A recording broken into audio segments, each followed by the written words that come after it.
Our university was shelled more than 12 times.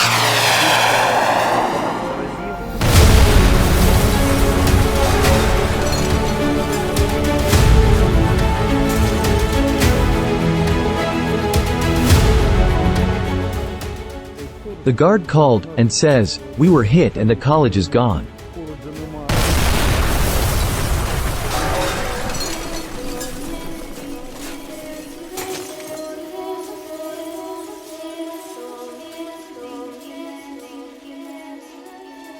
It was never empty here. Never. We are walking with you now. And there is not a single soul.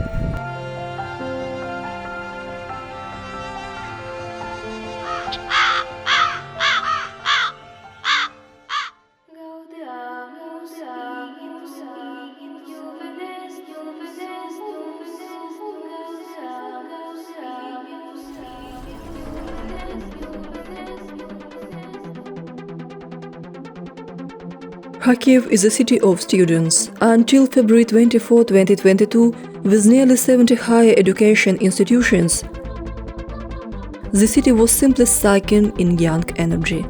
About 200,000 students lived here every year.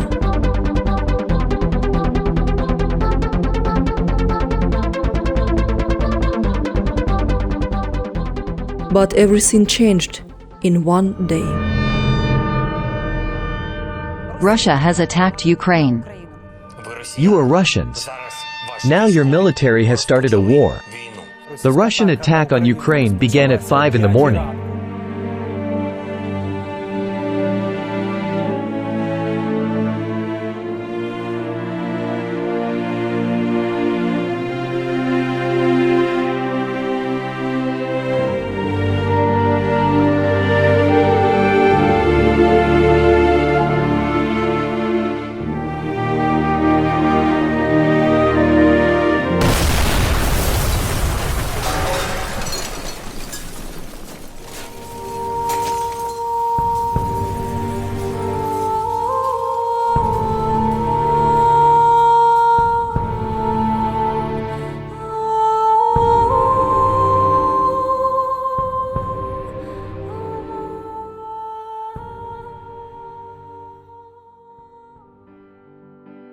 More than 2,000 students attended this institution, the Beketov Kharkiv National University of Urban Economy in peacetime. Alina Trutsai has been studying and now working here since 2016. When a person enters here and starts his or her student journey, his or her working journey at Beketov University, he or she remains in the Beketov community forever.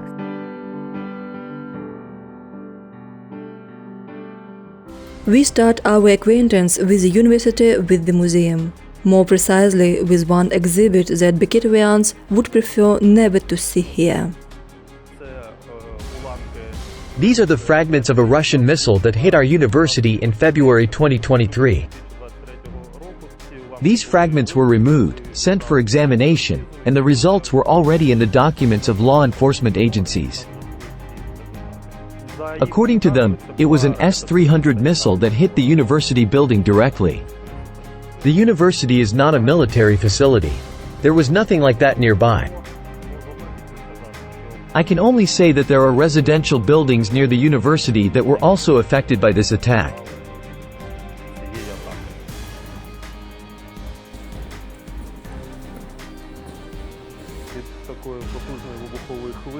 Such a powerful blast wave caused the metal to be bent.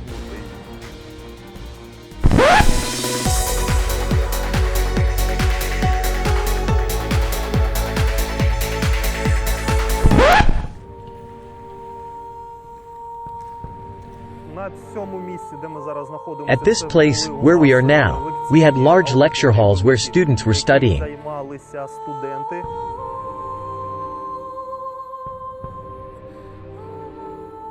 At the time of the hit, where we are standing now, there was none of this at all. There were no floor slabs, no walls, and no roof.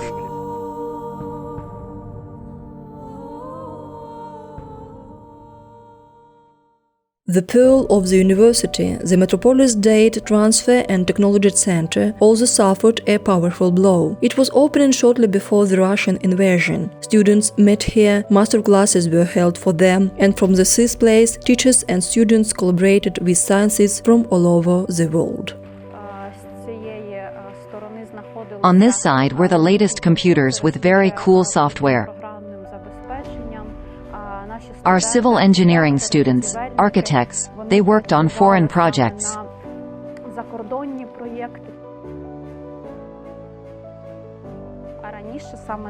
This is where I used to stand right here. My desk used to be. This was my computer. When you see the footage after the phrase, Alina, they hit our university. And I get photos sent to me where there is just the sky above my workplace and it is completely destroyed. You look and there is nothing. It really leaves such marks on the heart. Marks on our souls that will never heal. Not only classrooms were destroyed, but also dormitories. Out of 17 educational buildings, 15 were destroyed.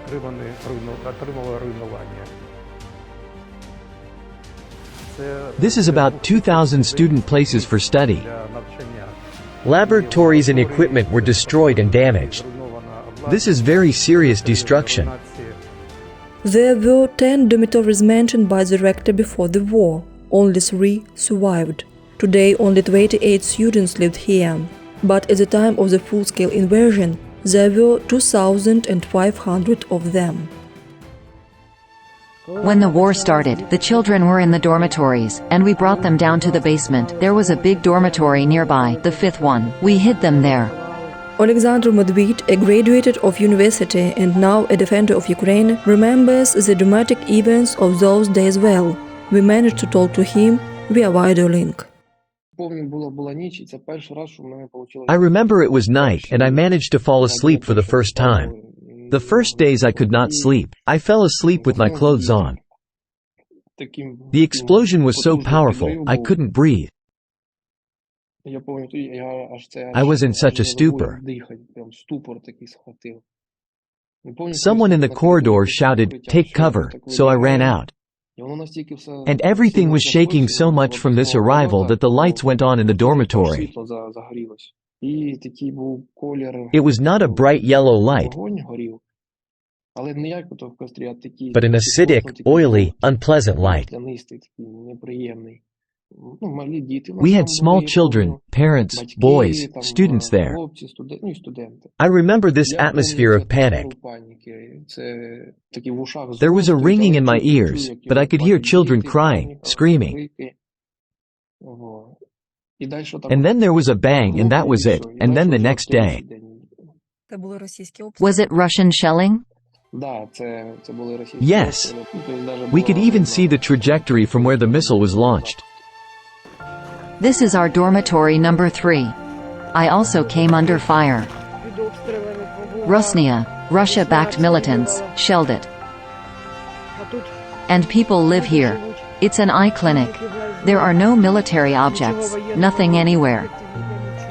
You see, there is not a single window left standing. Everything is broken. All of them are broken.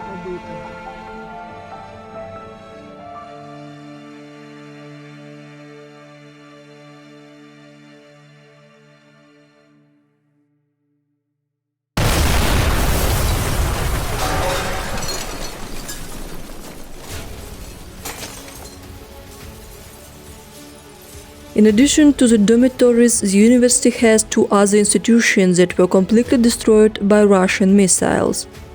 One of them is the Educational and Research Institute of Civil Engineering. When the missile hit this building, Roman Liptsov, an employee of the institute, was in its basement. Some very serious thing was flying. I jumped up first, then all the things flew.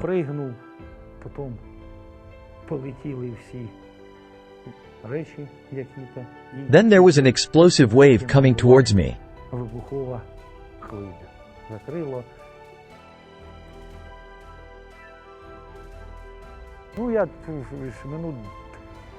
I sat there for 20 minutes, and then I heard wood burning. I came out and the 6th floor was on fire.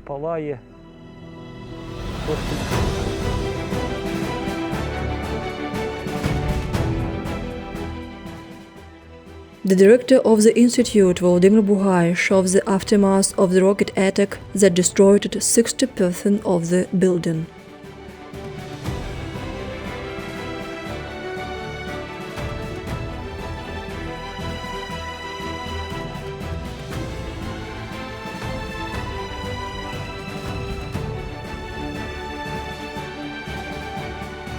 The flames could not be extinguished even by morning. It was still smoldering in the morning. Chairs, modern laboratories, an international center equipped with the latest technology. Everything was destroyed. The area of destruction is about 7,000 square meters. As a comparison, it is almost 8 football fields. The 6th floor was damaged. The superstructure was completely burned out. You can see the 5th one. Here is the destruction. There are no ceilings. The girders are damaged. All engineering networks of water supply, sewerage, heating, and electricity were destroyed. That is, today this building is not suitable for operation.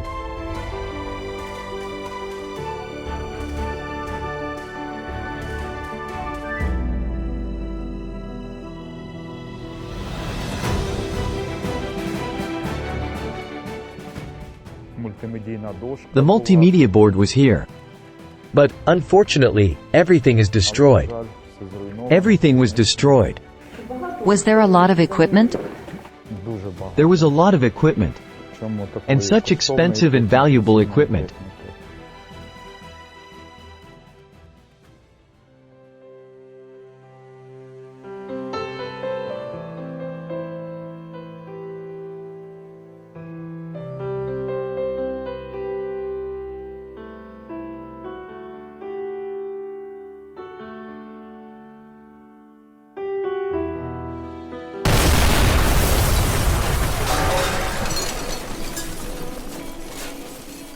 And in June 2022, a Russian missile hit the Housing and Communal Services College.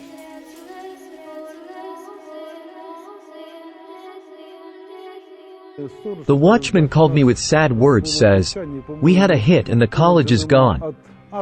From the assembly hall over there to the gym over there."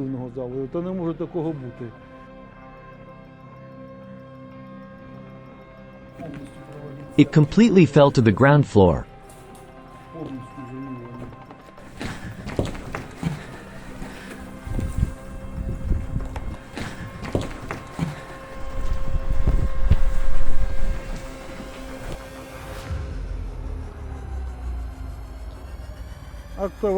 The assembly hall with 220 seats is destroyed. All the events we held at the college took place here. Holidays, Students' Day, Teachers' Day, graduation parties. The windows were replaced. Repairs were made in this room. But today you see that everything has to be dismantled. It was a civilian educational institution for thousands of students. They were deprived future accountants, landscape architects, and hotel workers of the opportunity to study in these premises. If I could ask, why? I have a great desire to ask the Russians, why? Why did we get this? Why did they destroy 2 buildings? Today, we are talking about 580 million hryvnias to restore the university buildings and dormitories to the way they were before the full-scale invasion.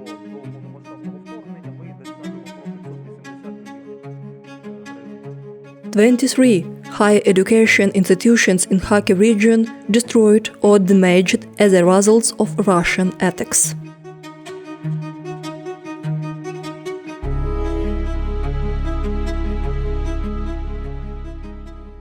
Professor Vladislav Plugin of Beketov University walks through deserted corridors. In the empty classroom, he wants to see students gaining practical knowledge and enjoying the golden period of their studies. This is a real power system from the power plant to the consumer. This is not an imitation. There is a real voltage here. Current flows through these wires. And it is not 10,000 volts, but 20 volts. But nevertheless, the process itself is happening here. And again, this classroom is empty. We just built it. It worked only for 2 months, and then because of the Russian aggression, the training simply stopped.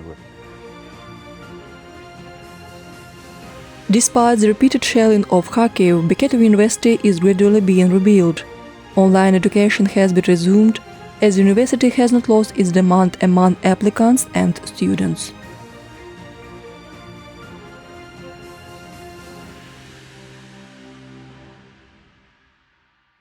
Nothing, as our rector says. We will put up windows and doors. And the children will come back to us. And we will still wait.